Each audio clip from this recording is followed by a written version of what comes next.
Welcome to DocFest 2016. We are so pleased to present to you our in conversation with HBO's Sheila Nevins.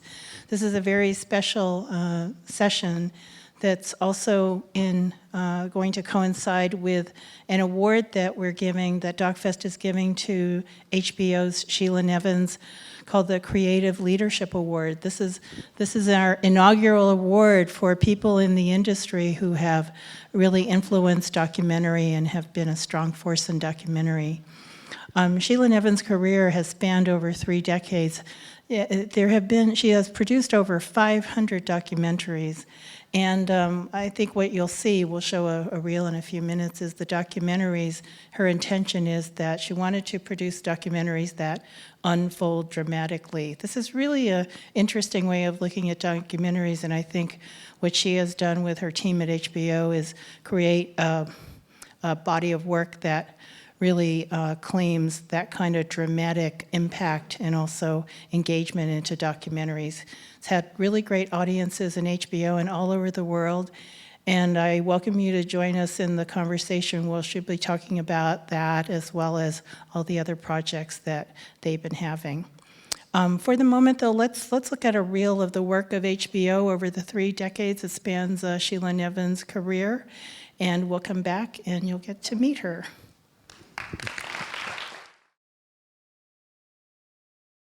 Please join me in welcoming Nick Fraser, BBC Storyville, interviewing HBO's President of Documentaries, Sheila Nevins. Wow.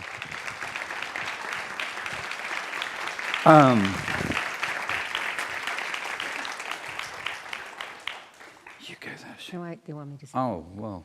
I'm very bossy. That's a good start.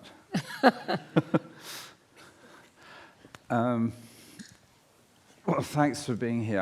I'm very apprehensive about interviewing Sheila because she occupies a very special place in my life, which I can retell through one anecdote. That I was once with Sheila for a whole afternoon going around cemeteries in rural Connecticut, and very beautiful they were too. And the reason we were there is I was attempting to find my first wife's grave, and we didn't actually find it, though Sheila later did find it for me. But I want to say about Sheila, only once during the afternoon did she ask the question, why don't you know where your first wife was buried? And I thought the fact she did ask the question was wholly appropriate, but also the fact that she only asked it once. And I deduced from that Sheila has this sort of, the equivalent of pitch-perfect comprehension of stories. That there's something in Sheila's talents which leads her to the right story at the right time, and I've never really understood how she does this, because in my case, I waste a lot of time, as she has frequently pointed out to me, reading loads of stuff that is completely redundant. So I fill my consciousness with written stuff, and then out of that something comes, and it's often the wrong thing. But I always think about Sheila that she doesn't do that, but she'd get faster to what's important than almost anyone I know. So that's my own tribute. But I want to start, Sheila, by a little bit of your education. It's always fascinating me that you went to drama school. Does that have any connection with your attitude towards documentaries and factual reality? How is that important? Because I've always thought of, well, I started in television because it was a job. I really wanted to work in the theater, and my first job was documentaries. And I thought, how am I going to make television theater when I really want to work in the theater, and it's the 60s, and women aren't being hired to work in the theater except unless they're actresses or strippers. And so I tried to think of television as theater, that the curtain goes up, that you're in the dark in your house usually, or the lights are dim, and that it has to be a theatrical presentation, whether it's real people, real stories, real things, and that they cannot in any way be so cerebral as to not be emotional. That's why television became possible for me. Now, in an effort to educate me, you sent me once. You don't need to. No, wait a minute. You sent me to see someone called Don Hewitt. Yes. Right. That was so long ago. Yeah, but you worked with Don Hewitt, didn't Yes, that was Right. Yeah. No one in this, maybe two people here will know who Don Hewitt was, but you told me that if I wanted to understand anything about the good side of American TV and documentaries, I had to talk to Don Hewitt. Why was he so important, really? Well, first of all, there was a show, there is a show still, but there was a very popular show in the 70s called 60 Minutes. And Don Hewitt was the executive producer of 60 Minutes. And as I was groping to find out what to do with my life and earn a living, he said to me once that real people could be sexy, and that real stories could be sexy. And I thought, well, maybe there's a place for me in real people. So the combination of theater and the combination of the word sexy, putting the two together, I thought, well, maybe I can make a career out of real people's stories. But he was in sort of total narrative, wasn't he? Yeah, but I knew I would change that. I mean, I knew that he always had a correspondent asking questions, but that if you could remove the correspondent and the real people could tell their stories all by themselves, that there might be a place for me in real people telling stories. He told me about network television, that it was a simple rule. If you were watching a program, you had to be able to get up from the couch, this is dates Don Hewitt, walk over to your wet bar, mix a cocktail, put the ice in the cocktail, whatever, and walk back and sit down again, and you still had to comprehend the line of narrative. Right. And that was his formula or his idea. Yeah, which was that you would be drawn back to your television. He once told me television was a magnet. And I thought, a magnet, and I now know what he means. In other words, because there's so much distraction when you're watching television, something has to draw you back to it. Because there's your refrigerator, there's your telephone, there's your kids in the other room, there's all kinds of things going on. So what's going to make you focus on this box, or box today? And I think he was very instructive. Do you still think documentaries are like that, or can we? I think documentaries are the greatest thing in the whole world. Yeah. I think documentaries are the way strangers meet strangers and learn to love each other. And I think that's all. I mean, it makes me tearful to even say that, because I think there's so much hate. Why are you looking at your watch? Am I boring? I was looking to see if my watch has stopped or not. Because the time was going so quickly? No, because time was going Or really so slowly? Yeah, go on anyway. Just go on. Go on about hatred. No, it just appeared, it just seemed to me that you could do stories about people you wouldn't know. I assume most people are shy. Yeah. I don't know why I assume that. No matter what the pretense of the way they present themselves, I think they're shy. And documentaries began to be a form of meeting people without having to be embarrassed or shy or scared that they wouldn't accept you, because they would be presenting their stories to you, and you could, if you produced them or executive produced them or made them happen, you could draw people to them. So I thought, this is even better than theater, because this is not the same thing every night. This is not scripted. This is inspired by experience. And so I stuck with it for like 4 years. And was there any particular film or group of films that drew you to that conclusion? And at what point did you say it's about this? Okay, I think it was Barbara Koppel's Harlan County. Yeah. I thought that film and Salesman were films that I must have seen Harlan County 10 times. People, Harlan County was about a strike in a coal mine, a dangerous coal mine where people were dying. And Barbara Koppel and Hart Perry went down into this coal mine and made this extraordinary documentary about having to earn a living and wanting to keep your life, and the destruction of this job and how difficult this job was. I thought it was just incredible. That's a very great film. And Salesman was, again, it was just a guy selling Bibles. And the thing is, I didn't even know who the Maisels were. I didn't know anything. I just knew I couldn't stop watching these ordinary people knocking on ordinary doors to get ordinary people to buy this spiritual or make-believe, whatever you want to call it, book. And I thought it was one of the great, I still think it's one of the great documentaries. And when people get into something like Salesman, does it do we know what it does to them? Does it have any? Does it enhance their lives? Does it make them politically active? Does it make them happier or more miserable, or what does it do for them?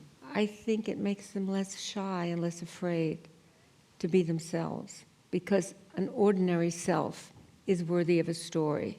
An ordinary coal miner in trouble is worthy of a story. An ordinary salesman or someone who's afraid to open their door is worthy of a story.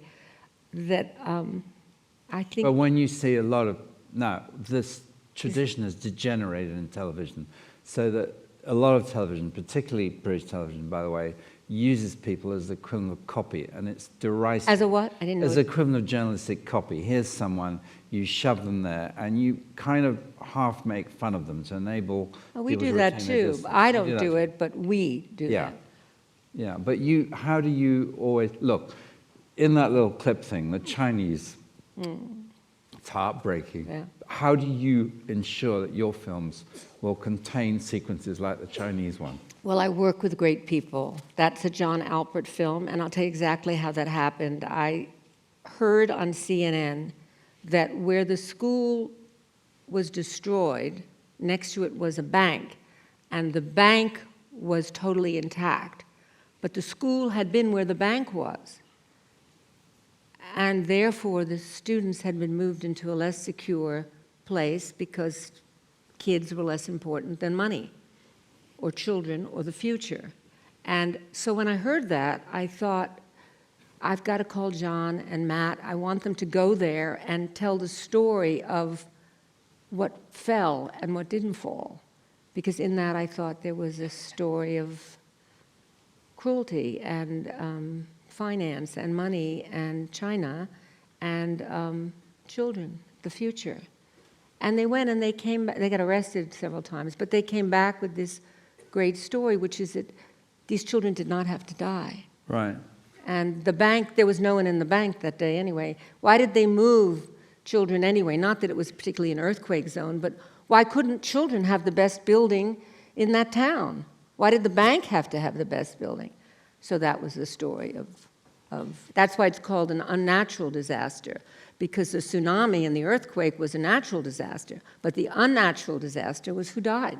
Okay, so you're mostly in Manhattan, in your apartment, and there are almost I do go out. It's a wonderful, Yeah. it's a wonderful apartment, and you do go out, and you get I'm ferried here. down to the wonderful HBO, and here you are here. Yeah. But of all the almost limitless multiplicity of stories in the world, how do you even start to decide how you will devote your time, HBO's money, the time of filmmakers, the energy of filmmakers, the passion of filmmakers, to one story rather than another? How do you do that? I'm not sure. That's a good answer, except it's I'm not not eating up the sure. time available to us, but it's a very good answer. Well, I But could. I mean, how do you do that? How did you? Okay, you told us about the earthquake. You told us about the Bible salesman. How? Okay. I think I can answer it Good. without, okay. I know how you don't do it, but I don't know how you do. How don't I do it? That'll Well, I help me think know how I do you don't it. read the leaders in the New York Times. No. You don't have No. political views. No. You hate politics, basically. Hey, You hate politicians. yes. You find There them aren't any here, I hope. tiresome, Yeah. boring. You don't like things that are not. I like ordinary people.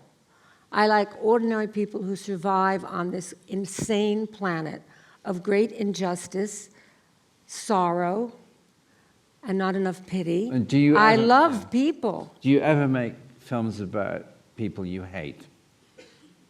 No. There are people I hate who may motivate the film, like the one about the pelican. That's not a people, is it? It could be. Okay. I'm not sure. Well, I mean, you said, how did they get the idea? Okay, Well, so look, you actually, I couldn't come up with a format, but you said at one point, Nick, why don't you make a film about contemporary hatred? And I couldn't find a way of doing it for you, though I've recently said that. had plenty of occasions to find stories that might not quite, they don't quite work for you, and I'm never quite sure why they don't. But I knew you probably didn't want to make a film about hatred, so I didn't come up with any ideas, but I couldn't think of it anyway. But you don't really get into that, do you? I do. But I often think when you're making a film about hatred, you do the opposite. In other words, you're making a film about hatred, you make a film about love. You're making a film about death, you make a film about life. Or would you You're making a film about black, you make a film about white. I mean, that somehow you're doing it by going in the other direction. So what, would you make a film about goodness being destroyed, or is that too awful and painful? I would make a film about goodness. We all know that it's being destroyed. Why do I have to remind people? But which films have you made about goodness? I'd find that difficult to figure out how to make films about goodness. Well, I guess I'll tell you about the pelican if you're not too bored. Yeah, no. Do you like pelicans? No, I like pigs, actually.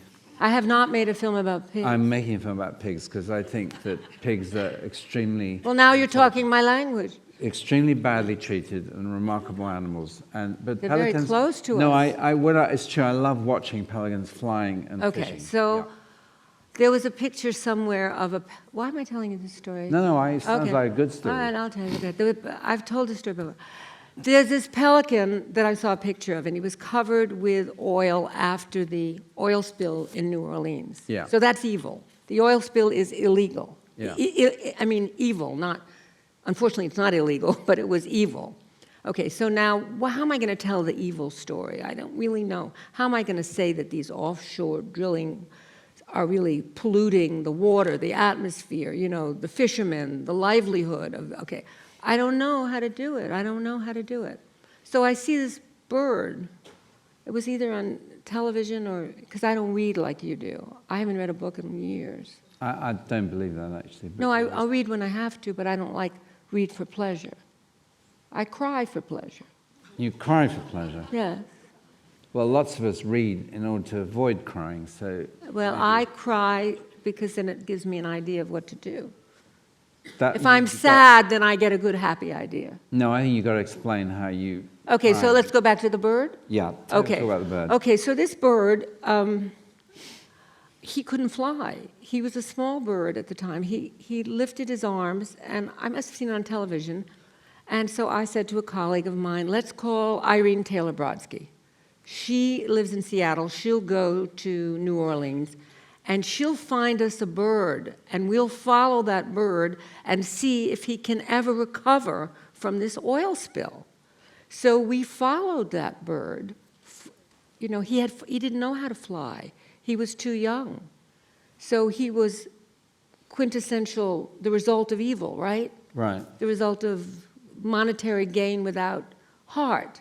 So there was a group there that took some of these pelicans and wiped off all the stuff and treated them with medicine and tried to teach them how to fly again. And so we followed this one pelican, just one pelican, okay? So we followed him for about 3 weeks, and Irene was fabulous at doing this, and we would call every day and find out, how's he doing, how's he doing? He had a wristband of, like, it was 841, you know, Yeah. whatever. Finally, he was, is this very boring? No, go on. No, it's not They boring. like pelicans much better than you. Well, that's a trick of yours to ask people whether you're being boring, and you never are, because you get through things much faster than anyone else. So, and I've noticed that. That's a very well-rehearsed trick. Do you love me or hate me? No, I love you. It's the same as your documentaries. Your documentaries get... Okay, so let me finish quickly about the bird. I'll get through the point. Okay, so now 3 weeks later, we've spent money on this. The bird is going to try to fly. He's been medicined, he's been cleaned, he's been in a cage where other birds are flying, and he's supposed to learn how to do it. He was too young when the oil spill happened to really learn. We place him on the beach in New Orleans. We're all on the phone. We're all watching it before we could, you know, actually look at him. But Irene's on the phone.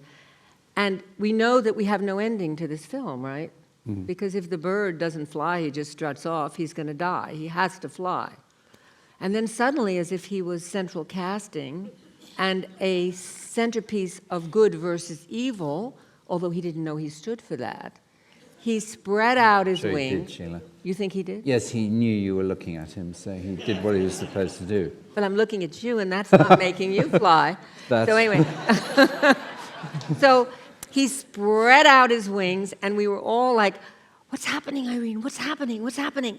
And he, just like central casting, he flew, and he went up, and he was up next to other pelicans in the sky, and he flew off. He flew off. Oh. But it was evil that made for that experience. If I hadn't cried over the pelican, and I don't really particularly care about pelicans, but I cared that he was covered with all this oil and grease and spill and, pollution. And when he flew, I felt happy. Well, that's, yes. Is that, Is that like a theory? No, I have to. Is that like Plato or something like Yes, that? I think Yes, it's I exactly think like it's famous Plato. because I know you read that. So it's like Plato. Yeah. It's not like Plato's Retreat. That was something else. But Plato. I did that film too. You did a film, that was a sex club in New York called Plato's Retreat. Famously misnamed, I guess. But Sheila, recently it's become commonplace to assume that among NGOs, among well-intentioned folk, to identify documentaries as having huge social impact. I mean, a total of 1,400 documentaries since 1979 HBO. Do you have a view about that? Do you think, can you measure the way they change things? Or don't they change things? Or I what do you think they nudge. I don't think they change. Tell me a bit about nudging. How does that work? Again, Like a pelican's a nudge. a pelican is a nudge because it says there's something natural about flying for birds. Right. And there's something evil about the fact that his mother couldn't teach him how to fly. Yeah. And that she might very well be dead in this oil spill. So that's a kind of nudging But give indirectly. us a few more nudges out of the 1,400. A few more nudges. Oh, we once did a film called The Broadcast Tapes of Dr. Peter. And I actually had found this idea in the obituary of the New York Times. It said that Dr. Peter had died in Vancouver of AIDS. This was in the early 80s, I guess. Yeah. And that he had broadcast every week the progress and sort of allaying the fears of the townspeople that he was contagious, that he couldn't continue to practice, that he was going to die most likely, but that you were safe to be with him or to be his friend. And he had 68 tapes until he actually died. And so I called the station in Vancouver, and we got the 68 tapes of Dr. Peter, and he started as this handsome medical doctor in Vancouver with a lover. And as we went through the tapes, we started with one, and then we wound up with the last one. We watched Dr. Peter get sicker, but at the same time, we began to understand the illness, and we began to understand that we had nothing to be afraid of. We just had to try to save all the other young men at the time, mostly men, who were contracting HIV. But it was a very interesting experience for the building, for HBO, where somebody said, I'm going with so-and-so to California to the television critics thing, I'm afraid to sit next to him on the plane, he's got a cold. So it was the beginning of sort of explaining to the universe, or our universe, what this disease was and how they were not going to contract it. And instead of being afraid of it, they had to try to cure it. So did we nudge the world? Well, I mean, yeah, we nudged some of our fellow workmates. But also I got a letter from these were when people wrote letters. It was before email. We got a letter from someone who said that he had been in the Army and that he felt contempt for people that were gay and particularly frightened by this new disease, this HIV thing, and that Dr. Peter's tapes had made him understand something that he had not understood. I mean, it's just a tiny little thing, but it's, you said nudge. Well, have you done campaigns ever? No. I mean, would you think... You mean like marching, like a suffragette? Yeah, kind of. The equivalent of suffragettism in documentaries. Or in your life, I'm interested. I mean, you talk about love and you talk about other human beings. I mean, do you do the campaigning stuff at all? Or do there other things that get you so upset you say, I have to campaign now, through a film or in your life? Certainly through a film. And Certainly through films. What have they Oh, been? I mean, this is a tough one, because every film is a bit of a campaign. Yes, that's true. And every film has a raison before it begins. It's not just, let's do a story about the Rockettes, There's always You're always aware there's a raison. Yes. And I'm not always certain that the message came through, but I'm always certain that we didn't do it unless there was a reason to do it. A Okay. reason that was a nudge reason. A reason that was, I didn't know that. Gee, they're not so bad. Hey, I wouldn't mind meeting that guy or that woman or that kid or that animal. You know, I think, yes, there's always a reason. I don't think we ever do it. I mean, we did a film many years ago on Tourette's. A son of mine had Tourette's, and they wanted to kick him out of school because he had Tourette's. And I didn't know anything about this disease. I didn't know what to do. I had just found out the diagnosis. They wanted to kick him out. And so I had to explain, and then I thought, if I'm explaining, and 1 out of 10 kids has some kind of Tourettic behaviorism of some kind, why don't I make a film that they can use in schools that will help teachers and principals not think of these kids as pariahs, but think of them as responsible kids who have a neurological disorder and who need to be accepted. So we did a film called I Have Tourette's, but Tourette's Doesn't Have Me. And it wound up in schools all over the country. And another thing, it wound up winning a Primetime Emmy Award, and this is also important. I'm not like just making films to like nudge the world. I also want to win prizes. I want to be recognized for nudging the world. Well, I noticed about the prizes, yeah. I like But prizes. Don't yeah. you like prizes? Yeah. No, I sort bet of. you don't know No, as I much do as like. I I do. really do like prizes. You know, but it has to do with whether you were a love child or not. No, I always lose the prizes. Were you a love Yeah, child? very much. Yeah. Well, I was not. Oh, well, there you go. I thought it was going to be the other way around. You see. No, I'm making up for not being loved. Do you love Yeah. me? Yes, very much. Very much. Can you open this? I can. Of course I can. Yeah. Okay, thank you. There you go. He nudged the top I off nudged the this. top. But you were talking about nudging. Can we move on? Yeah, I think we're going to move on. But look, when you've worked at the heart of the most competitive system of I broadcasting. know. All right. Yes. And you've survived. Not really. Not really. What, it beat you? I think I get beaten down a lot. Yeah. Yeah. Is this a psychiatric group or Yeah. is this the American Psychiatric Well, Association? I'm interested that you did survive because it Well, beats I mean, I most of survived them. at a price. First of all, I'm a woman. Yeah. Second of all, you know, I work in a corporation. Third of all, I pretty much do what I want Well, I never figured out how they let you do what you wanted. because I'm difficult. Yeah. And they don't want me to go anywhere. Well, I know about now, they'll probably wheel me out. But in my childhood and my youth, they didn't want me to go anywhere else. I had some kind of secret. People would watch what I did. I would win awards and prizes, so they left me alone. Oh, how much was it a question of people watching? I mean, you know, HBO is less about people watching, or is it not? Is it just about? It's about as much aura. about- I would think that this is the great news. Nobody subscribes to HBO for the documentaries. That's the good news. The bad news is nobody subscribes to HBO because of the documentaries, which means that they're always going to be the low end and the off Broadway of it. But it also means there's a lot of freedom, since it's not the first But step forward. The brand of you call them docus. I love that. Except you haven't been calling them docus this morning. Is that just not British No, enough no, for no. you? I always wondered what a docu was. It was a sort of hybrid that Sheila had created. No, I Instead did of- not create it. A If you just documentary and you cut it's off such a the end, you get pompous word, docu. documentary. But no, the brand of HBO documentaries is very famous. So it does have an existence. Well, It's the not just- reason the docu brand of HBO is famous is, one, I was very good, and I'm very good at what I do, but that's not the main reason. The main reason is nobody was doing documentaries. Maybe the Brits were. But in America, a documentary meant politics. It meant, what's wrong with the government? Let's go behind the thing. Is the CIA doing its job? There were not story documentaries. There were not storytelling documentaries when I began. So They were dreary.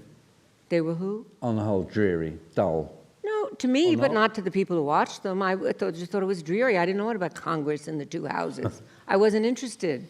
I just wasn't interested. I can't explain it. I mean, I thought a docu was history. When I first began, I did Hitler and what's her name, and Churchill, sorry. all kinds of docus. No, we did all kinds of documentaries, and then suddenly I noticed that the movies that people were watching. You did documentaries about Hitler, Sheila. I did do a documentary about Hitler. What was it about Hitler's cooking, or what was it? No, about we Hitler's? did the Pink Fuhrer. We decided, yeah, I mean, Fuhrer. we did all kinds of documentaries. Yeah. But what I'm saying is, I thought a documentary was history, and then I noticed that the movies that people were watching on HBO were things like Jaws at the time, or they were which was about sharks, or War of the Roses, which was about divorce and infidelity. And so I thought, well, why am I doing history? Why don't I take those stories that people are watching and find real people to tell those stories? It wasn't like a genius thing. It was like, I want to be popular. But there are some docus that Yes. it's extremely hard to watch the whole of Shoah, but it's a life-changing film. I mean, do you But like that's those work. sort of Yes, huge? of course I like Shoah. I mean, I studied Which one? Shoah. I watched Shoah. But I knew that nobody could sit through Shoah except someone like Nick Fraser. Well, it is quite difficult. It is very long, but it's very rewarding. It's long, but it's very rewarding. But the point is, you have to say to yourself, I'm working in a commercial entity. Yeah. I want to keep my job. I wasn't born rich. I want my job. So I need to parlay Shoah into an hour film. Yeah. So that people might watch But it. HBO are quite, I mean, it's amazing. A lot of people would think it's amazing that you did what you were able to do at HBO. I think it was amazing. And that's to do, obviously it's to do with you, but It- they had a certain vision that they There must was have no shared your vision. vision. There was absolutely no vision. None at all? No, not at You mean you like- never met anyone in HBO who said, I share your vision? What? Well, I have friends here from HBO. Did anyone ever say I share your vision? It sounds like a religious experience. no, but You mean like they vision? do, well, look, in the clip. Nobody there- ever said they shared my They're in vision. the clip Nobody there. even ever said I did a good job. there's- They just kept me and I did it. And I won awards and they said, good, you won the award. I've had 9 bosses in 28 years. Well, I mean, I thought that you did the Scientology film and it required 62 lawyers or whatever to do it. That was a lie. That was a joke. Nobody understood that was a joke. This is what happened. Somebody was interviewing us about something, and they said, what about Scientology? That's really going to get you into trouble. I said, we've got 62 lawyers. Everybody thought that we had 62 lawyers. We have 5 lawyers. Okay. Yeah, but look, the point I'm making, What is the point you're making? you must have had HBO behind you in this onslaught on Without Scientology. question. Without and question. I think that's amazing, that a I think it is corporation amazing. of that size, think it that is amazing. vulnerability, got behind you and I think said, that's true. we got to I take think down that's these. true. I mean, When we it's a did very- Gasland about fracking, HBO stayed behind us. And I don't mean to lessen the HBO bravery in doing it. But I mean, whether they cuddle me and love me, I wouldn't go that far. No. But Well, they defend what we do if we think that what we do is legitimate and correct. I mean, we once did a film, this was when advertising was very big and HBO was part of Time Life. We once did a film about hair dye going into the amniotic fluid of pregnant women. And Claire Oil was a big advertiser for Time magazine at that time. And, I thought they're never going to let us do this piece, ever, ever, ever. Because, advertising is advertising, and I'm part of this big corporation. But they let us do it because it was true. And it was true that women were basically, birthing babies with the color of their hair coming out on the delivery room floor. So, I mean, it was yes, we were, HBO, Time Warner, Time Life, all these, various divisions or permutations of this company have been very brave. But I think they also trusted us. We weren't out there to get them in trouble. We weren't out there to hurt them. We were out there to tell the truth. And I think that because it was a company that began with a certain journalistic effort, Time, Life, all those magazines, we were allowed to do a lot of things that we might not have been allowed to do had we been an independent television entity. So in a way, the corporation supported you. I think that's true. Yeah. Well, that's a very, a few young people would think that now. They'd all think the opposite was likely to be the case. No, I mean, you know, I think I took it for granted. I Right. think in talking about it, I think, gee whiz, I was lucky that they were behind me in that. And the same was true with Scientology. yeah. And certainly with Jinx, and certainly with a lot of other things we do. You know, the I mean, fracking thing was a big issue. I mean, you- the United you States have- is you- divided yeah. about fracking, but we were allowed to do an anti-fracking film. And you've done over the Catholic Church as well, haven't you? You did a lot of... That was easier. It was Easier than Scientology. much easier, because it was, I mean, it had gone through the court system. A lot Yeah, of the of course, cases that we had dealt with, you know, were, I mean, the Catholic Church was suffering the result of all the suits, and, you know, I don't know whether that was brave or it was just written out there Yeah. that they Okay. were in trouble. When, in 1979, when you started HBO, documentaries had a scarcity value, and Yes. it's true that many of them are about things like Congress and all that. But now, there's so many of them, and have they changed because there are so many, and because everyone wants to make documentaries, and because making them is cheaper, and because they're, as long as you don't have to make money out of them, you can put them anywhere. But I don't know. Have they changed? You would know more. Than me. Uh, There are more of them. There are more of them. I think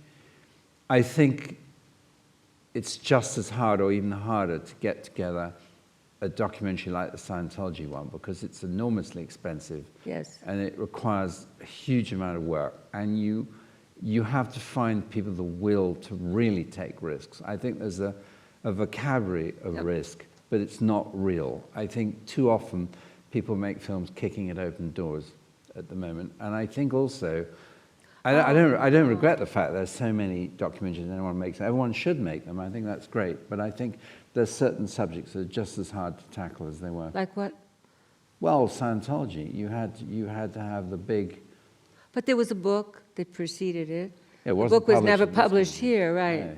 But that's Very because good your book. laws are a little different. We have tried to change them, Sheila, but I'm Well, sure if you've been I'm around... only here for a while. I can't change them. Yeah. But do you... That is odd, isn't it, that the book wasn't published here? Yeah, I think it's ridiculous. Makes you no could get sense. it. All you had to do was order it from Has the Amazon film in been America. here? Someone can answer that. It was Sky, Yes, yes. Sky With, did, with yeah. difficulty because of the libel laws in Northern Ireland that Right. hadn't been aligned with the libel laws in England.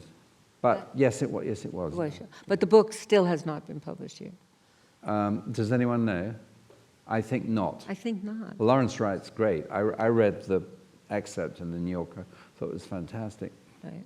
But yeah, I think we're going to have some questions in the audience. I guess my last question is, having sustained so many filmmakers, I mean, there's a large number of filmmakers, Sheila, who would not be in business in America if it wasn't for you. Do you think is it harder for young people starting up than it used to be, or is it more easy? Or do you have any advice about That's that? a good question. It's very hard. Yeah. It's hard. It's hard. Life is hard. Getting your story told, I would imagine, in any form is hard, whether it's narrative or print or television. It's hard. But there's something you didn't want to talk about. I'm going to ask you all the same, because I told you not to talk about that? I know, but all right. What did I tell then you? I'm just going to say that. I personally find the world so black Oh, that right. I find it harder and harder to venture into blackness.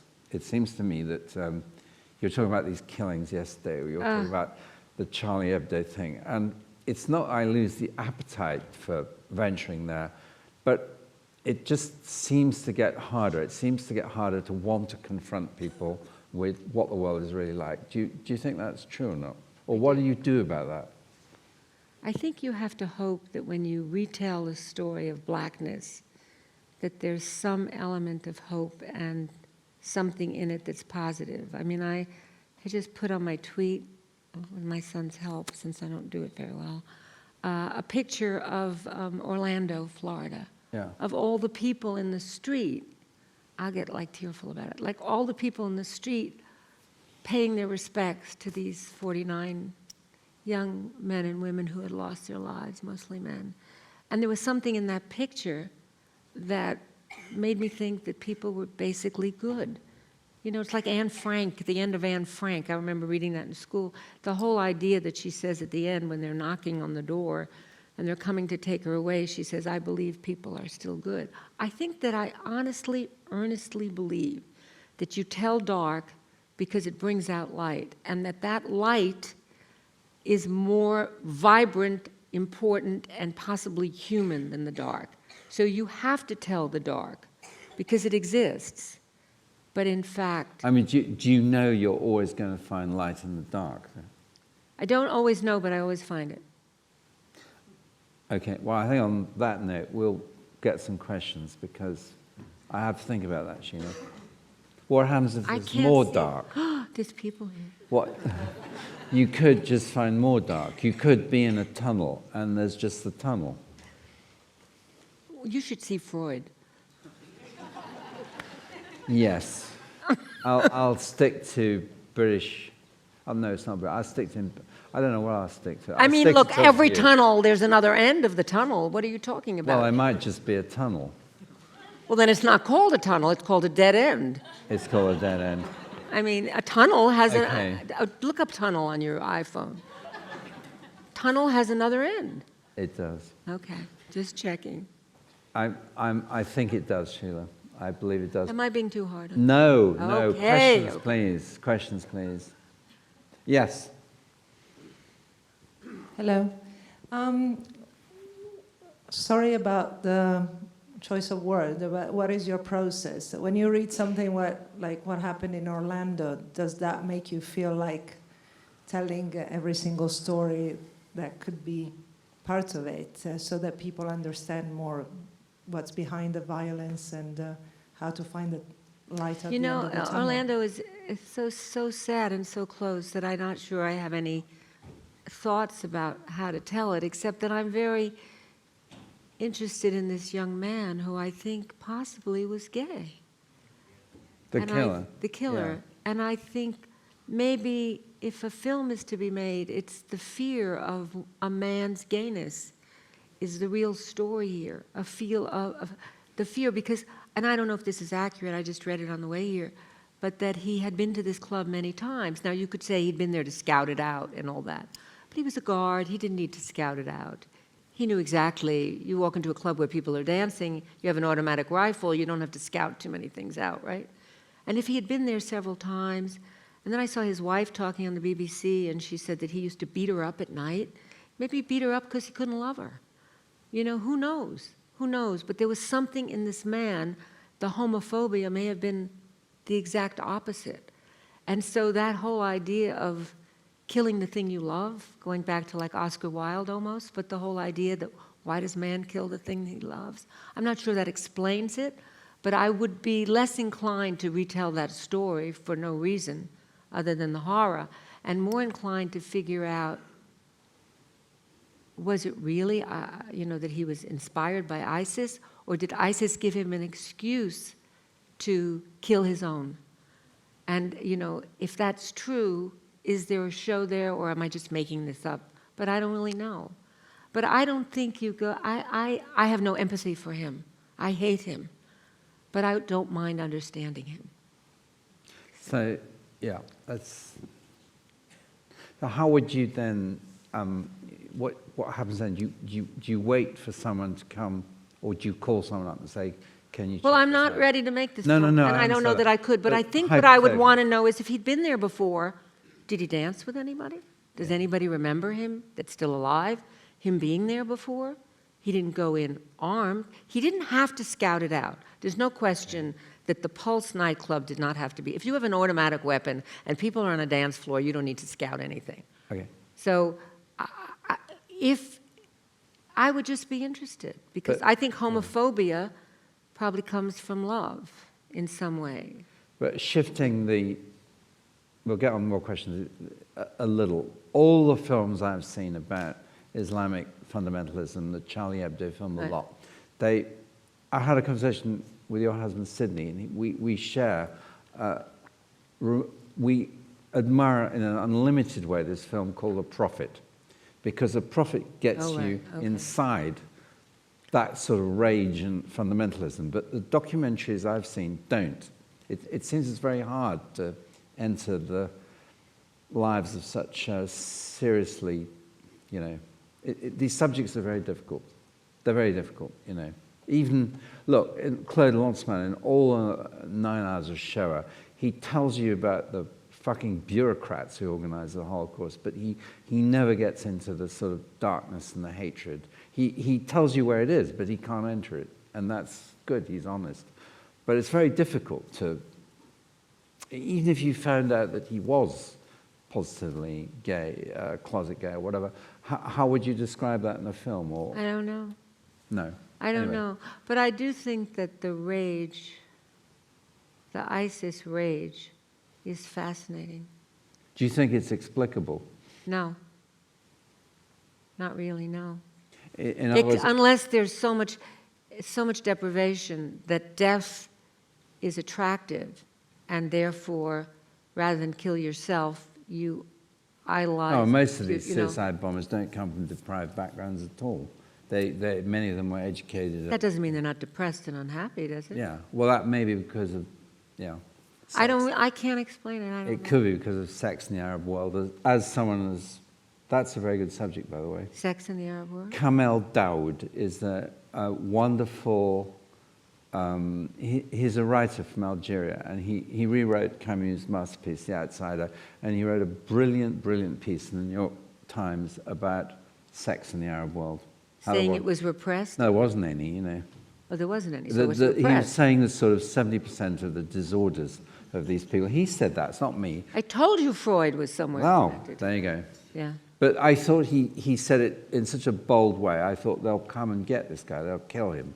He wrote in French, it was translated in English. Right. Anyway, let's have more questions. That's very More profound. questions. Yeah, I think it is. I think it's a very hard film to make. Another question? The lights are very, yeah. Yeah, I just wondered whether when you started off on your process of making the film... Where is this and, coming sorry, from? over here. Oh, okay. And with a thought of where the light was going to shine, whether through that process you actually changed where that light was going to shine, or you developed empathy or changed an attitude through the learning and speaking to people. So, for instance, Scientology, did you then change your mindset or the light change of what you were? Does that make sense? Sorry. No, I think what you're saying is, do we alter the direction that's natural to the story? Yeah. So To from what find you light. originally- Like, no, I'm not a religious person. But I So mean, I'm not going to open a door and see light if there's none.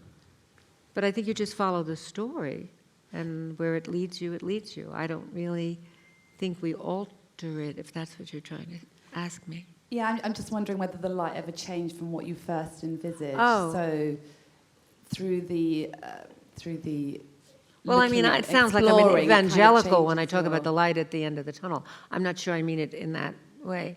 I don't have such enormous expectations. Remember, our expectations were nudge. They weren't revolution.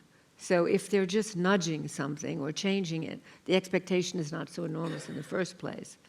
Just the fact that you're changing a mindset a little bit, just the fact that you're looking at something slightly differently, that's kind of maybe what I mean by light. I don't mean some ecclesiastical,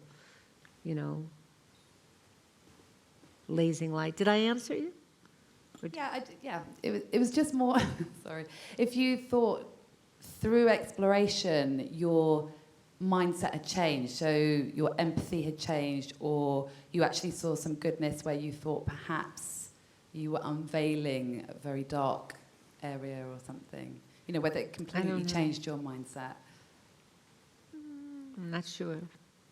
Okay. I'm always changing my mind. Yeah. If you can share with us, please, your perspective regarding the mixture of genres, like the Imposter film. Yeah. Like which film? Sorry? Which film? Like the Imposter, for example. Imposter. The Imposter, yeah. I don't like the mixture of narrative and docu. If you want to show me footsteps, okay, I'll buy it. I mean, I've been guilty of that too, or water sloshing back and forth. Sorry, it's But- water. Like a waterfall or Oh, yeah, whatever, yeah. that's not really there at the time. I think the legitimacy of telling a story is a very valuable way of telling a story. And the longer you can hold on to that truth, the better it is. You know, I wouldn't have wanted a make-believe miner or, you know, someone going down there who wasn't going down there because he had to, or a salesman who knocked on a door because you picked the door. I'm not sure. I think I'm a purist about that, and maybe that's old-fashioned, but I do think if you follow the story legitimately, you might get a better truth at the other end of it. I think. Yeah. Hello. Hello. I just wondered if there were any stories that you've wanted to tell but you haven't been able to, and you know, why that would have happened. How long is the list, Sheila? 100? Not really. No, 200? not really. Well, no. No. Not really. I mean, once there was this is disgusting. Are you prepared for this? Yeah, absolutely. There was a film that Fenton Bailey and Randy Barbato did on, what was it called? It was about people who like to sleep with their animals. And it was banned. We couldn't put it on. And I had a tantrum because I'd worked very hard on this film. But there's one state in the Was United banned States. by who? HBO. Okay. So they said No. no. You cannot have this man who sleeps with his donkey, whose greatest regret in life is that he can't have a baby with the donkey. They found it appalling. I found it rather interesting. I don't know. It's just the donkey wasn't suffering. Right. You know, as far as I could tell. No. Well, he couldn't. But not really. No, look, we don't make that many. So when I go forward with something, it's because you feel you have a vote behind you. But no, I never really was stopped. Are there subjects that you... Not really, no. No. Can you think of anything? No, I can't actually. I was hoping you'd come up with a huge list, but... You said I would have a huge list. Well, my problem is that, you know, I think it's so extraordinary to get any documentaries done that I tend to blank out the ones that I wanted to do and never got done. Like what? Well, I do think that trying to explain what we were talking about, trying to explain hatred, is something I've never managed to do. Never managed, and I don't know how to do it. And I keep circling around it and hoping it will come to me. But when you told me that generically it should be possible to describe hatred in the contemporary world, I couldn't do it. So I think, I don't know. Do you think man is born evil? No. Good. Neither, I think, probably. So what converts good to evil? Oh, God. Not God? No. I can't. I think that I think it's when people stop believing in anything good. I think there's a possibility of believing good, but that humans slip disastrously into nihilism and cruelty.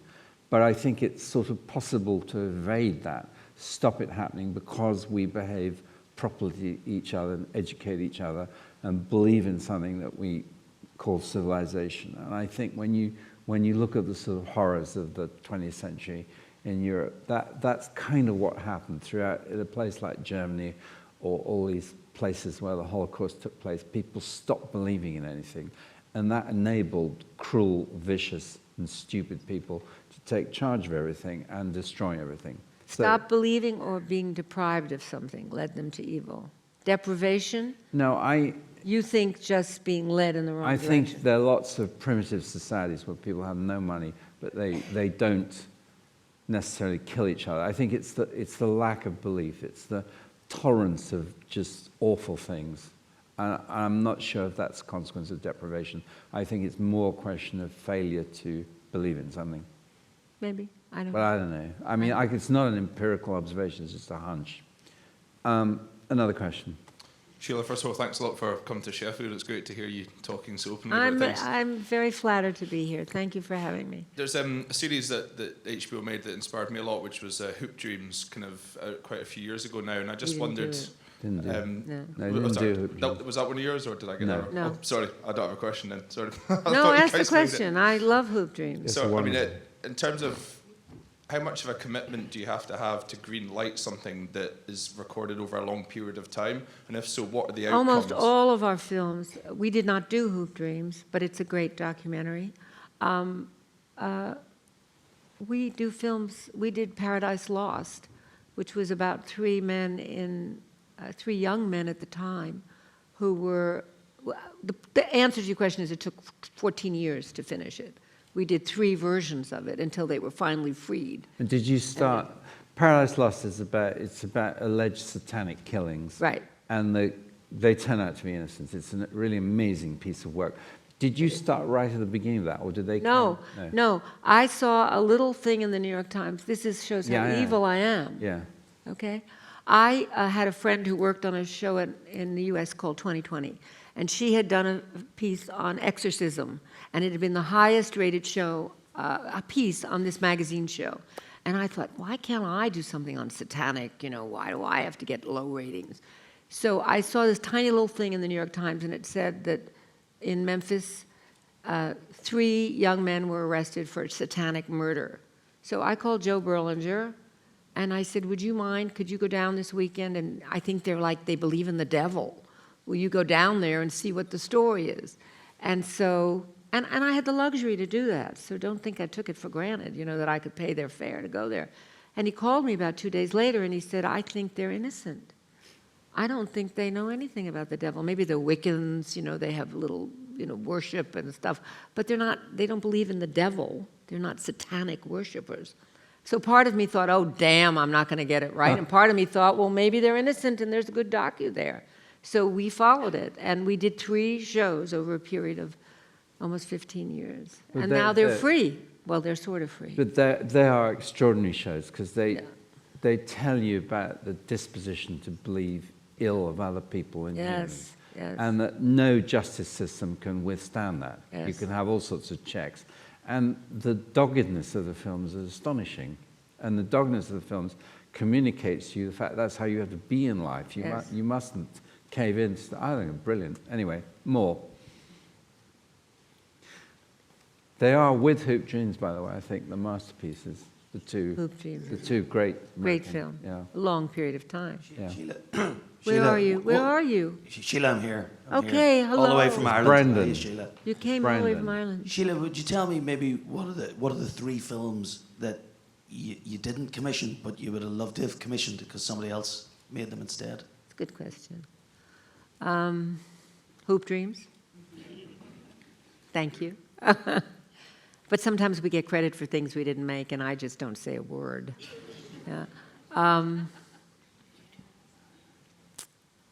What was the film about being embedded in Iraq?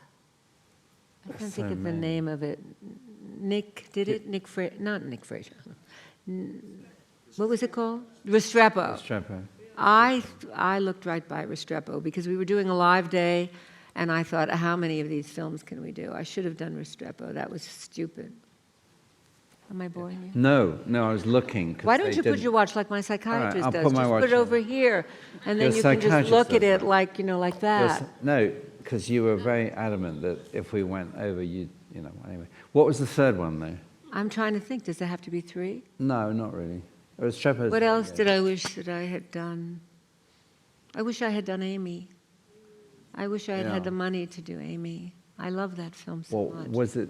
Would that have been too expensive for you? I suppose? Yes, it was too expensive. Okay. More? Another? Yes. Hi. On your right. Hi there. Yeah. Thanks for a fascinating, really entertaining talk, by the way. I just. He means you. No. Yes, he does. And I just wanted to ask. I've been really astonished by the impact of the virtual reality documentaries here. For the first time, I just think that they're doing something really different and special, exploring the migrant crisis, for example. And I wonder if that's something if you've experienced virtual reality, or if that's something that HBO might look to explore. If you have We any certainly interest in are. We certainly are. But just think of the means of transmission. Virtual reality, your physical self is going into a physical self of some kind. It's very hard to translate that to television.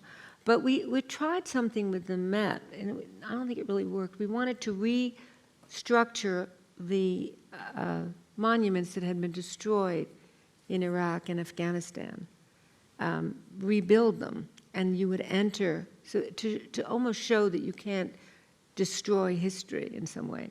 But the means of transmission is very complex.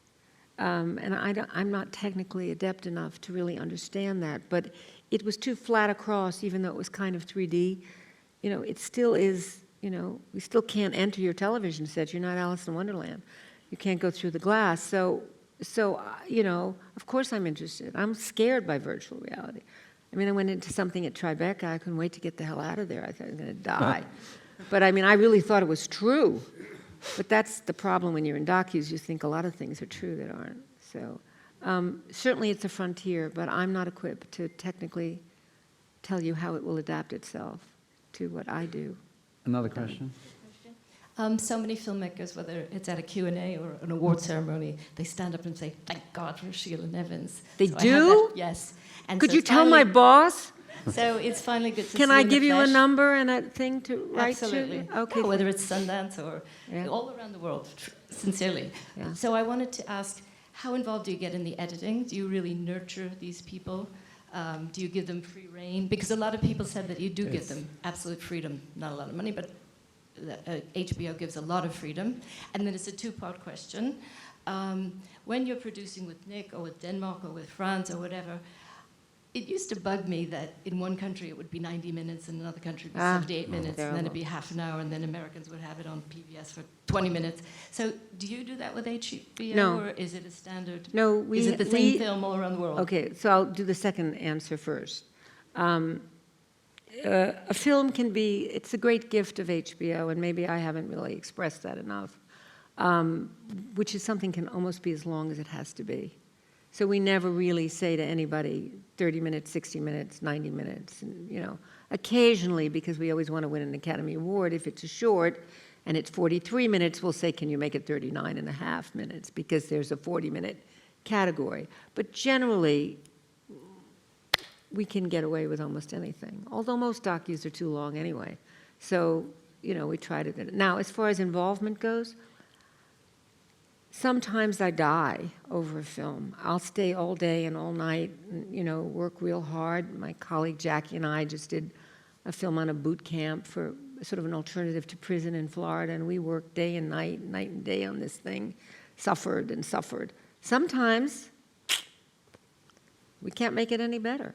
And sometimes we enter the editing room and we make it worse. And then we step back and say, Jesus, what did we go in there for in the first place? So I think, you know...